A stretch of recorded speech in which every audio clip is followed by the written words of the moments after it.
In the misty heart of 17th century England, the sound of hoofbeats echoes across Forgy Field, not from foreign invaders but from Englishmen ready to kill their own countrymen. This was a time of king and power, faith and fire, and at the center stood King Charles, the first, a monarch who believed he answered only to God, not to Parliament. But England was changing. A storm was rising, born of anger over taxes, over religion, and over a crown that refused to listen.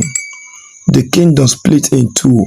On one side stood the royalists, noblemen with flowing hair, loyal to the king.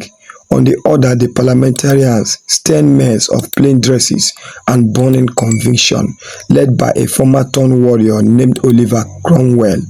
What followed was not politics, it was war. For 9 years, from 1642 to 1651, England bled. Cities became battle land. Families were torn apart. Brothers fought brothers. Churches was desecrated. Home burned, field soaked with blood. The tide of war turned at Mason Moor and again at Naseby, where Cromwell's new model army, ordinary men driven by extraordinary belief, crushed the king's force. Captured, imprisoned, and unbending, King Charles stood trial. He still believed himself untouchable, but on a cold January morning in 1649, the axe fell. England had executed its own king. The crowd fell silent.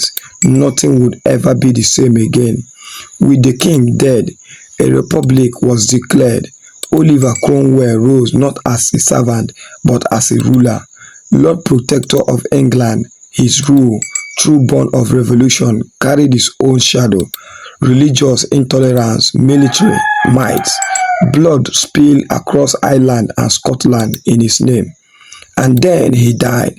Cromwell, the man who tumbled in the crown, could not pass his own power on. The republic crumbled. The monarchy returned. Charles II, son of the executed king, turned the throne in 1660, but England was changed forever. The war had questioned the divine right of the king. It had whispered the first breath of democracy. It had taught a nation that even a crown is not beyond challenge.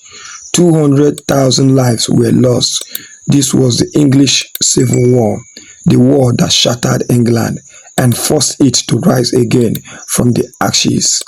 Thank you for staying tuned with another Aka movie.